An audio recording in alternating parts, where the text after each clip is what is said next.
And finally, the last component of ERM, monitoring. And in this section of the COSO framework, our concern is simply that the enterprise risk management program continues to function effectively as designed.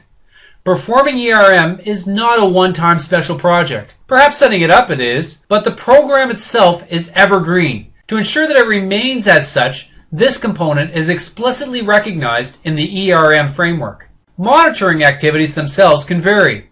As always, judgment is required.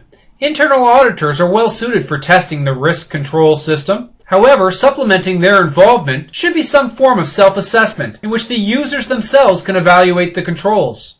This helps reinforce which controls are to be performed and keeps risk management practices top of mind for staff. Obviously, you can't rely on self-assessments exclusively, as this is akin to letting your children take responsibility for how much TV they watch. Monitoring requires consideration of any changes in circumstance. Such changes might require an update of the overall risk management plan. And there you have it, the COSO Enterprise Risk Management Framework. Before we finish this course, let's summarize where we have been and what we have covered. First, enterprise risk management is a comprehensive framework.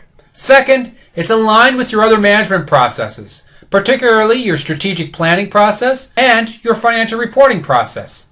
Third, we need a strong internal environment or it's all for naught. Fourth, risk identification requires out-of-the-box thinking and brainstorming to identify, assess, and develop risk mitigation strategies.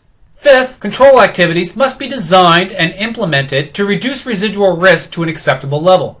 Sixth, the ERM must produce information to enable oversight and management. Seventh, the ERM must be monitored to ensure it remains effective. ERM should not be perceived as a non-value-added necessary activity. To do so is wasting a valuable opportunity to better understand your business's value drivers.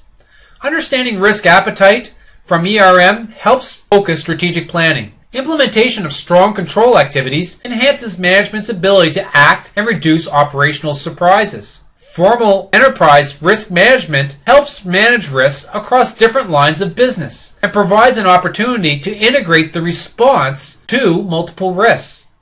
And finally, understanding risks helps improve the deployment of capital to only those activities that compensate the company for assuming incremental risk. So there you have it, the fundamentals of risk management. Hopefully you learned a few things in this course and you'll be back to tackle the next topic of interest. Be sure to try the exam to see whether or not anything is stuck with you. But most of all, remember, don't stop till you get to the top. When you get to the top, don't stop. Bye now.